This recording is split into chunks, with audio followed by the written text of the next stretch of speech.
It was supposed to be just another winter night in Millersfield. Quiet, dry, bitter cold. The rink lights flickered faintly under the falling snow, but inside the abandoned ice skating arena, a different kind of chill lingered. A crimson-stained letter rested on the frosted ground, its edges curled, its ink soaked in something far darker than red. Sarah had been the last to see him. That much the investigators agreed on. But when they questioned her, she kept repeating, "I don't remember anything after 9:45. Her voice was shaking. Her fingers dug into the table's edge. A camera caught a brief, involuntary twitch in her eye. As the wind howled through broken panels in the rink's roof, the blood smeared across the ice, turned a sickly pink. A lone cell phone vibrated near the boards, echoing across the silence. And someone, somewhere, was watching. The night didn't end when Jake disappeared. It started. Sarah said she didn't remember anything, but that wasn't entirely true. A flash. Just one. The moment her skates stopped mid-glide. The sudden cold that wasn't from the ice. Jake had turned toward her, smiling, then gone pale. He said something she still couldn't hear.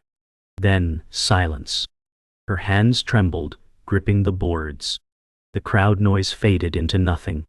And someone was near. But she couldn't turn her head. Like a weight pressed against her chest. That memory returned each time she closed her eyes. Not a full picture, just an echo. "Did you see who it was?" the detective had asked her. But she only answered, "I saw nothing." That lie tasted like blood on her tongue. Sarah never told anyone about the bruises on her ankle, or the phone call that came minutes after Jake disappeared. That voice, distorted, whispering, "We know." The bruises hadn't faded. Circular, like finger marks. And she didn't remember falling. That's what frightened her. Jake had insisted on skating after hours. "No one's around," he said. "It'll be fun." But now the rink stood like a frozen tomb. Her phone kept ringing after that night. Private numbers. Long silences. Or worse, static that sounded almost like breathing. Sarah had started recording everything. Notes. Voice memos. Trying to piece together a night that refused to be remembered. But the pieces didn't fit. Every time she thought of Jake, she remembered his eyes, not wide with fear, but empty, as if he'd seen this coming. She had found something in his locker days later, a receipt for ice skate sharpening, and a torn envelope addressed to L.R. She didn't recognize the name, but it wasn't for her. Jake wasn't just her friend. He was her brother's best friend. And maybe more, once. There were things Sarah had never said aloud. Feelings she buried the night he vanished. He had called her that afternoon, frantic. Said someone was watching him. That he found something near the maintenance shed. Something that couldn't be there. But he never said what. She had laughed it off. Jake always dramatized things. But now, she wasn't sure it was a joke. The rink had surveillance cameras, except the footage for that night was corrupted. All of it. The detective told her, "It's like the system blinked. One moment there, next moment gone." But Sarah saw something others didn't, a small shape, barely visible, reflected in the rink glass. Right behind Jake. She paused the video. Played it again. It wasn't a glitch. It was a face. Everyone thought it was an accident. A misstep. Not a fall. But Sarah had been on the ice long enough to know those scratches weren't from skates. They were claw-like, almost deliberate. When they found Jake's glove weeks later, it was embedded in the frozen edge near the penalty box. Torn, with blood inside. No body. No footprints. Just a glove, and the ice beneath stained pink. Not from melting, but from something chemical. The lab confirmed it, traces of an unknown compound, metallic, sharp-smelling, not found in cleaning agents. "He wasn't meant to leave," Sarah whispered once to herself, watching the snowfall. "He was taken." But the worst part wasn't what they found. It was what they didn't. Every camera angle missed something. A blind spot. Exactly where Jake had been. Sarah kept the voicemail to herself. It came 3 days after Jake vanished. The voice was metallic, glitching in and out, but clear enough to send shivers through her spine. He found the opening. That was his mistake. Then, a soft chuckle. Then, static. The police dismissed it as a prank. But Sarah wasn't so sure. She returned to the rink on her own, slipping past the yellow tape late at night. The ice had been partially melted for investigation, now refrozen, slippery, uneven. She skated slowly to the center, half expecting something to pull her under. And then she saw it. Beneath the surface, frozen in a bubble. A small pendant, the one Jake wore around his neck. She gasped, reaching down. But when her fingers touched the ice, it cracked. Not like normal cracking. This was deep, like something breathing below. Watching her. That pendant shouldn't have been there. Jake never took it off. And yet it was frozen 6 inches below the surface, as if planted. Sarah ran. Her skates scraped sharply against the ice, echoing like screams. That night her dreams were fractured, Jake calling out, but not in panic, in warning. A flickering light in the distance. A figure skating backward, fast, face obscured. The next morning, Sarah received a package. No return address. Inside was a Polaroid, grainy and dark. It showed the rink, mid-storm, with a black smear moving across the ice. And scribbled on the back, where the ice breaks, the truth surfaces. She stared at it for hours, certain the shape in the photo was human. But it had no legs. Just a black blur trailing a long shadow. Sarah didn't tell anyone. She burned the photo that night. Back when they were kids, Sarah and Jake used to hide in the rink's equipment room.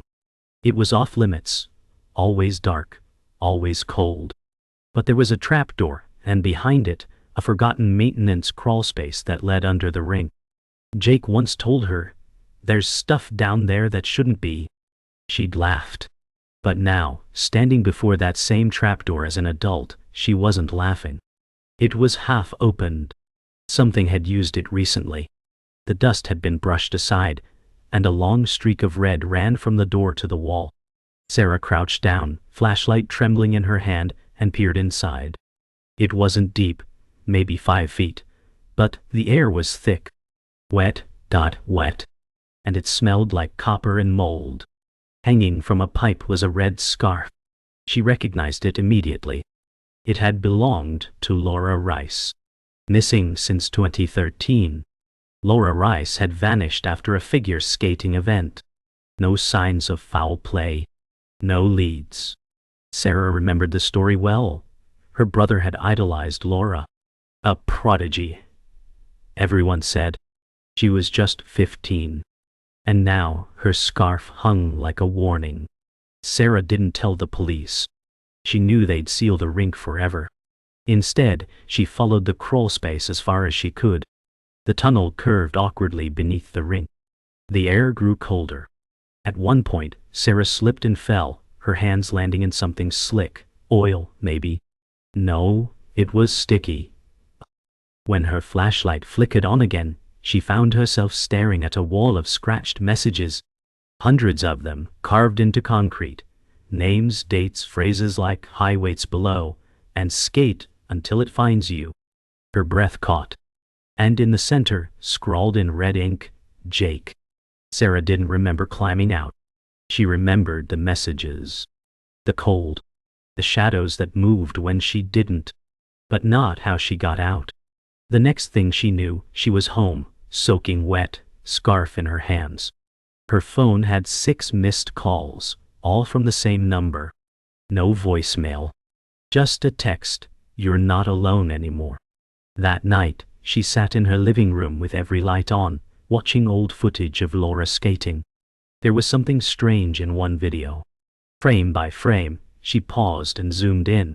There it was again, in the corner of the rink, a shape. Pale, motionless. No one else seemed to notice. Not then, not now. As Laura spun gracefully, the shape remained. It never moved.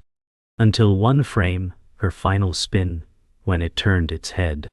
Sarah couldn't get the image out of her head. The figure turning its head toward Laura mid-spin, like it knew it was being watched. That wasn't an illusion. Something had been in the rink that night, and maybe every night since. She visited the local archives, poring through newspaper clippings, missing persons lists, anything linked to the rink. The results were chilling. 6 people had gone missing in or around the facility since 1998. Skaters, janitors, even a security guard. Most cases unsolved. A pattern emerged. Every disappearance happened after closing, always during winter. Sarah sketched their faces and posted them on her wall, stringing them together with timelines. At the center of it all was Jake. Not the first to go missing, but the one that triggered something buried. As she stared at the board, one of the Polaroids she'd saved slipped to the floor. On the back was a smudge. She wiped it. Beneath, in barely visible ink, "He is below." One of the names kept appearing, Detective Grant Lyle. He'd been involved in 2 of the 6 disappearances. Sarah tracked him down at a rundown motel on the outskirts of town. He was in his 60s now, with a crooked nose and eyes that looked like they hadn't slept in years. When she asked about the rink, he slammed the door in her face. But 5 minutes later, he opened it again. Said nothing. Just handed her a file. Inside were crime scene photos, old cassette tapes, and one chilling sketch. A humanoid shape, crouched low, elongated arms, hollow eyes. "I made that the night I quit," he said. Something was living in that building, something smart enough to hide. Sarah asked, "Did you ever see it?" He shook his head slowly. "No, but I heard it breathing in the vents." The tapes were hard to listen to. Static-filled, warped, like something recorded through broken speakers. But a few clips were clear enough. One was a conversation between Lyle and another officer. "It was dragging something," the voice said. "Could have been a person." Another clip. Footsteps, then silence, then a long, strained moan. Almost animal. Sarah played that part 3 times. Each time, her skin crawled. She decided to return to the rink again, but this time, not alone. She called Andrew, Jake's older brother. They hadn't spoken since the memorial. He answered after 2 rings. "You're calling about the rink, aren't you?" She was startled. "How'd you know?" A pause. "Because I've been having the same dream. Jake's there, and he's calling my name." That night, they met in front of the rink, flashlights in hand, their breath misting in the freezing air. The inside felt colder than outside. Their footsteps echoed unnaturally as they moved across the ice, now mostly thawed and uneven. Sarah led Andrew toward the maintenance door. "It's down here," she said, unlocking the trapdoor with a broken skate blade she'd found weeks earlier. They descended together. The tunnel was darker than before. Claustrophobic. Sarah whispered, "Keep your lights steady." But Andrew's flashlight flickered, then died. He cursed. "Backup batteries?" she asked. He nodded, but when he reached into his pocket, something cold brushed his hand. He froze. "Sarah," he said, voice barely audible. "There's something down here." She spun her light toward him, and then they both heard it. Not footsteps. A scraping sound. Long, slow metal against concrete. Not ahead. Not behind. From above. They ran. What? Not blindly, but fast enough that the echo of scraping behind them grew louder. Sarah led Andrew through a side shaft that opened into a storage space beneath the bleachers. As they shut the heavy door, the noise stopped. They listened. Nothing. Nothing. Just dripping water. Then Andrew spotted it, a mural on the concrete wall. Faded but visible in the beam.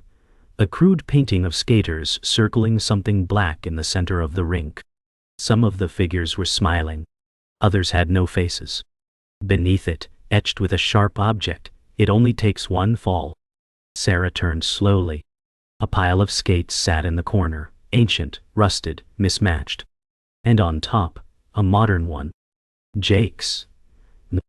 Laces still wet. She stepped back. Something had placed it there. Recently. Andrew stood frozen, eyes locked on Jake's skate. Sarah stepped closer, inspecting it. The laces weren't just wet. They smelled faintly metallic. Blood. Dye. She picked it up slowly, noting the worn sole and the serial number she remembered from Jake's purchase receipt. No doubt, it was his. He was here, she whispered. Andrew muttered, or, someone wants us to believe that. Then behind them, a distant click. Not mechanical. Organic. Like bones shifting. They spun, flashlights trembling. Nothing. Nothing. But when Sarah turned back, Jake's skate was gone from her hand. It had vanished. Dropped? Taken? No.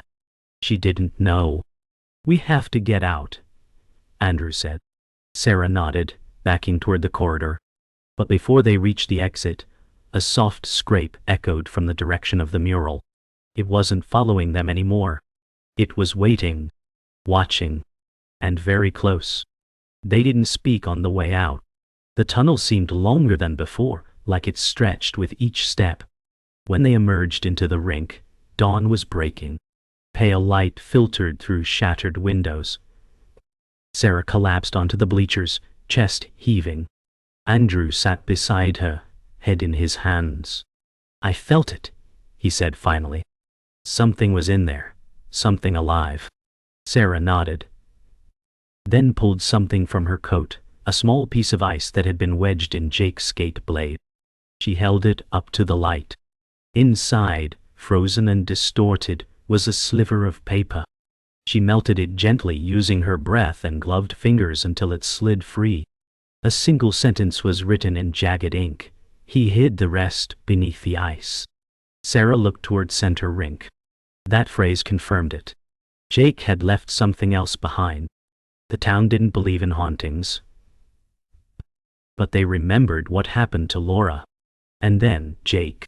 The rink had a legend now, unspoken but understood. Don't skate after dark. Sarah didn't have the luxury of ignoring it. That night, she broke in again, this time with a crowbar, digging into the ice at Center Rink, where the note hinted. Andrew stood watch near the bleachers. Hours passed. Nothing. Then, clink. Her blade struck something. She scraped away more ice and revealed a small rusted lockbox. With effort, she pried it open. Inside were torn notebook pages, one VHS tape, and a photograph. The photo showed Jake standing beside a man she didn't recognize. Tall, bald, wearing a Rink staff badge. The back of the photo read, LR was right. Sarah blinked. Laura Rice, she whispered. Andrew stepped closer. Then she found it too. They rushed home with the tape. Sarah borrowed an old VCR from a neighbor and played the footage. Static filled the screen, then black. Then, a timestamp, January 4th, 2013, to 11 a.m. A girl skated in silence. Laura. Same pink jacket. Deshaw, so pink. The camera appeared to be hidden in the bleachers. She moved in slow, graceful circles. Then paused. Looked off-screen. A faint scraping echoed. She skated backward, faster now. The camera shook. And then, she stopped. Looked right at it. Right at whoever was filming. Her mouth moved. She mouthed something. Frame by frame, Sarah advanced. It was clear. Help me. The footage then distorted violently, cutting to black. No sound. No sign of what happened next. But the camera had been recording from inside the building. Someone, staff, most likely, had known she was in danger, and did nothing. The man in the photo wore a badge that read, M. Russo, Maintenance Supervisor, DART. A quick search revealed he disappeared just a month after Laura. His file had been buried under misfiled paperwork. No public record, no obituary. But Sarah found one note in an archived police report. Refused to speak. Mentioned thing under the rink, discharged. Jake must have found him. Or his trail. And now Jake was gone too. Sarah finally understood. This wasn't just about ghosts or disappearances. Something had been feeding on silence. Neglect. And it was protected by more than shadows. Andrew flipped over the last notebook page from the lockbox. It was a map. A crude one. It circled an area beneath the west wing of the rink. A tunnel not marked in any blueprint. Sarah whispered, "That's where it ends." Andrew corrected her. "Or where it starts." The map wasn't detailed, but it was enough. Sarah and Andrew returned to the rink that same night, slipping through the back fence and navigating to the west wing. The entrance was hidden behind a stack of rotting benches and old signage. "Intermediate County, Hamilton Ward's side." A narrow corridor stretched downward, lined with frost. The walls were lined with ice, thin and veined like skin under a microscope. Sarah traced her fingers along the left wall, noting deep gouges like claw marks. "This wasn't just forgotten," she whispered. It was sealed. As they moved deeper, their flashlights began to dim again. Andrew shook his. "Why does this keep happening?" Sarah said nothing. Her breath was thick in the cold. They reached a dead end. Except it wasn't. A large steel panel had been welded shut. But carved into it, in shaky letters, was one phrase: "Feed him." The door wouldn't budge. But it wasn't locked. It was frozen shut. Andrew used a crowbar, hammering at the edges. Each strike echoed unnaturally, like the sound was being absorbed rather than bounced back. Sarah stepped back, scanning the walls. "There's something behind it," she said. "Air. Space." One final strike cracked the edge loose. Cold vapor hissed from within, followed by a foul stench, rot, rust, and something sweeter, like decaying meat. Andrew gagged. They pulled the door open slowly, revealing a narrow chamber beyond. No lights. No tiles. Just rock and ice. And in the center of the room was a hole. Deep, circular, and ringed with what looked like bones. Sarah stepped forward, peering into the darkness. Her light couldn't reach the bottom. Then she heard it. Breathing. Deep, heavy. Like lungs too big for the space they filled. They didn't speak. Couldn't.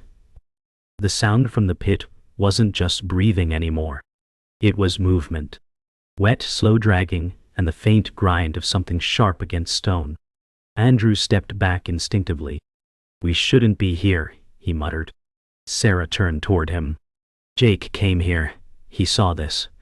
Maybe he was trying to stop it." Then the air shifted. Like the space exhaled. A sudden gust pushed Sarah back. Her flashlight flew from her grip and clattered near the hole. As she reached to grab it, something shifted inside. A shape. What? Small at first, like an arm. No longer. A limb dragging itself up the wall. She screamed. Andrew pulled her back just as her light flickered out. In the dark, the sound grew louder. No longer breathing, now a rhythm. Wet and sharp. Like someone skating.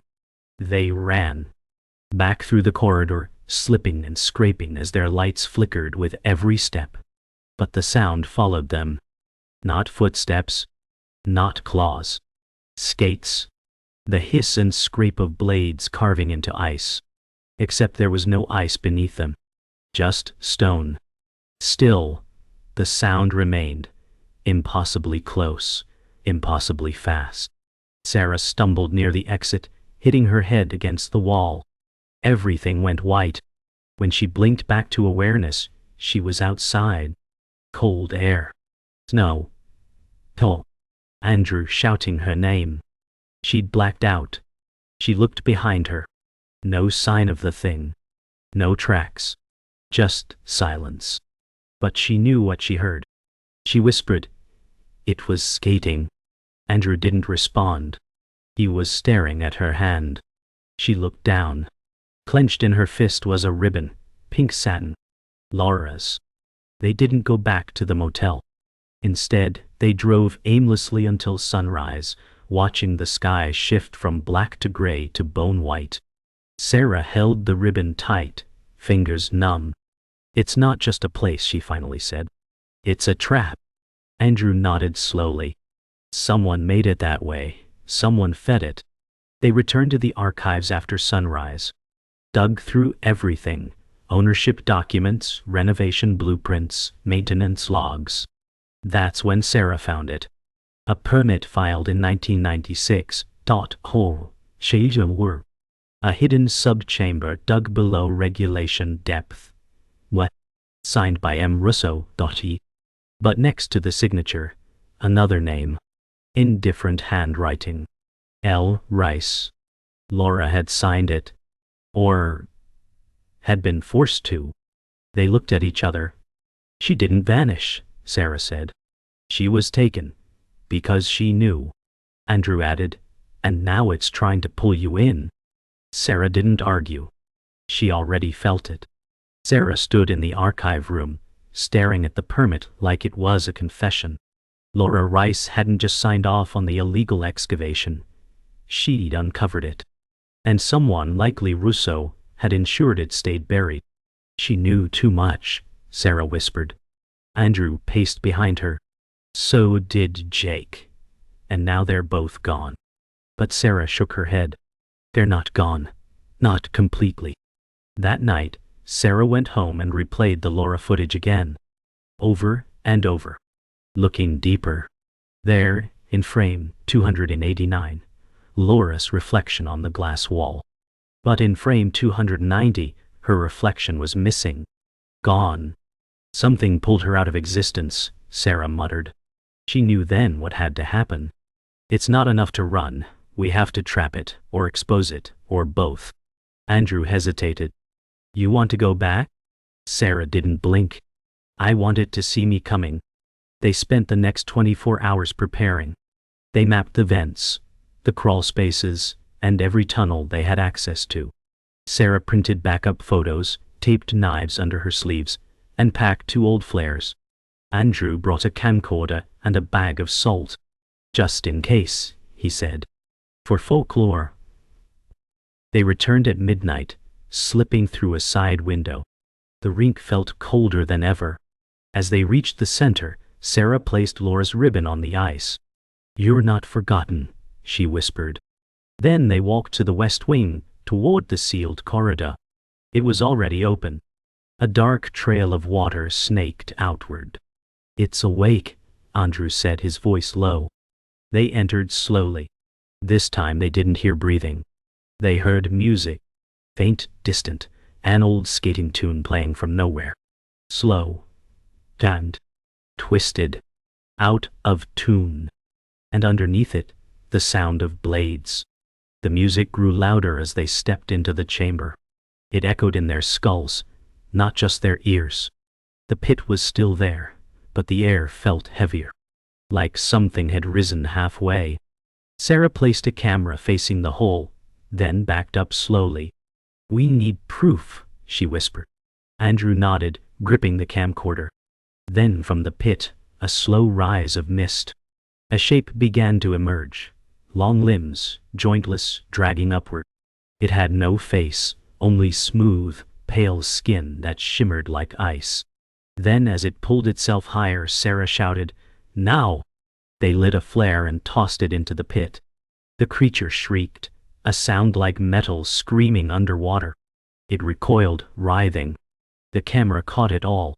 For the first time the thing bled, black, viscous fluid, oozing onto the ground. "It can be hurt," Andrew gasped. "And maybe—" Stop. It retreated, screeching, collapsing back into the pit. The ice beneath Sarah cracked. She stumbled. Andrew grabbed her, but the ground shifted again. "It's collapsing," he yelled. They ran back through the corridor, chased by a tremor that wasn't just structural. It felt alive. The tunnel behind them began to cave. Old pipes burst, spraying freezing mist. They barely made it to the main rink when the floor behind them collapsed entirely, swallowing the tunnel. For a moment, it was over. Quiet. But Sarah knew better. "It's not dead," she said. "It just went deeper." Andrew checked the camcorder. "Still working. Then we show them, everyone, what's under their perfect little town." Sarah nodded, breathless. "We survived.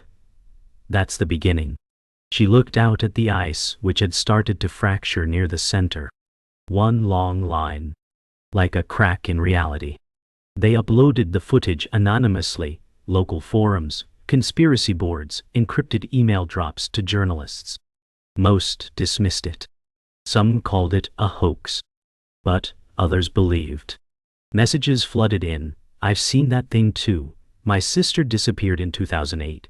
There's another rink, same design." Sarah read each one. She didn't feel better. Just more aware. The creature hadn't followed them. Not yet. But some nights she heard it. Scraping in her dreams. Skates on glass. Jake was never found. Laura's name was never cleared. But now there was a record. A trail. And a warning. Andrew moved out of town. Couldn't take it. Sarah stayed. She watched the rink every night from her apartment window. And on the coldest nights, when the ice was undisturbed and the snow lay smooth, she'd sometimes see it, an imprint. A single skate trail. Moving in perfect circles. And alone. Winter returned fast. The rink remained abandoned, cordoned off but never demolished. No official statement. No follow-up investigation. The town simply moved on. But Sarah didn't. She kept a daily journal. She documented the sound patterns, the temperature shifts near the structure, the sudden dead zones where electronics stopped working. She'd begun to understand its rhythm. It didn't hunt constantly. It waited. Chose carefully. And it remembered.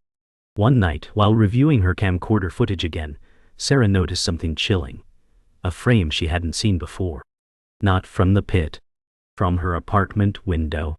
A pale face reflected faintly behind her. But she'd been alone. She turned, heart pounding, and saw nothing. But her breath stayed visible. Indoors. The temperature had dropped. And on the window's edge, a thin line of frost, shaped like a blade. Carved by something. Skating. Sarah stopped sleeping through the night. She started hearing scraping at 3:17 a.m., the time Laura disappeared. It wasn't loud. Just enough to keep her eyes open. She researched similar cases across the country. Dozens of old rinks. Similar layouts. Similar legends. Unexplained disappearances. Some even dated back to the 70s.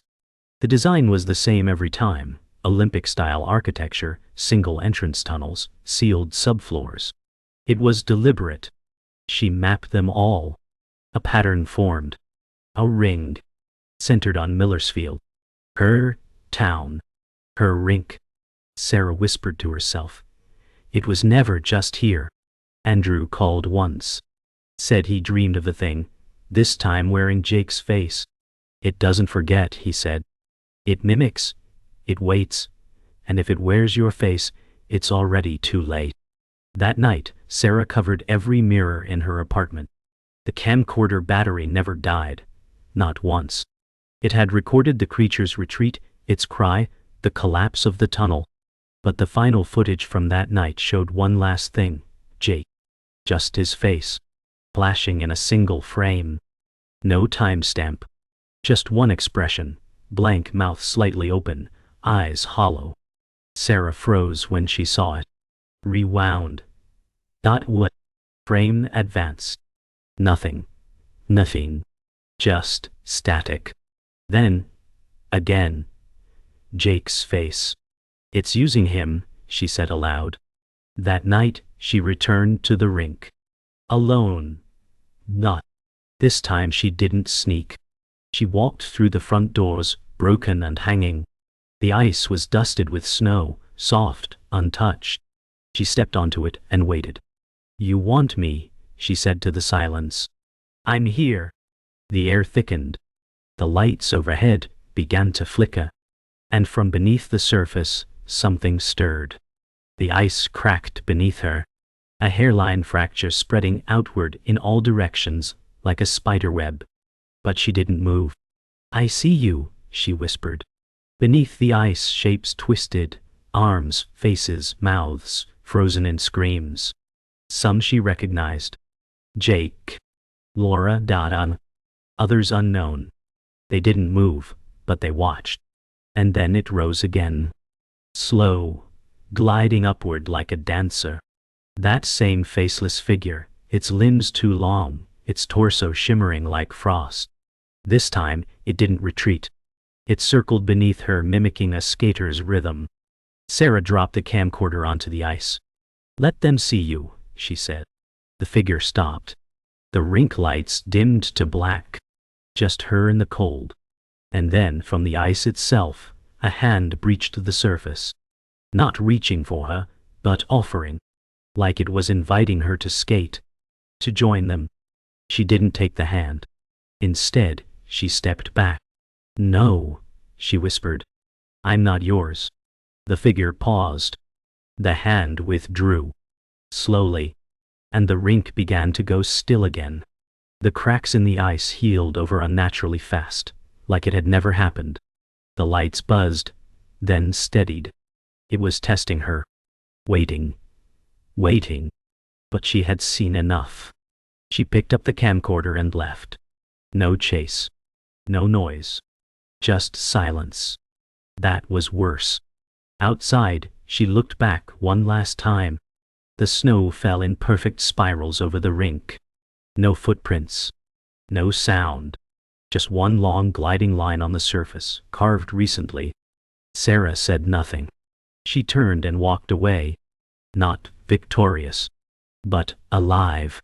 "The hardest part of surviving," she whispered, "is living with the truth." And somewhere below the ice, the circle began again.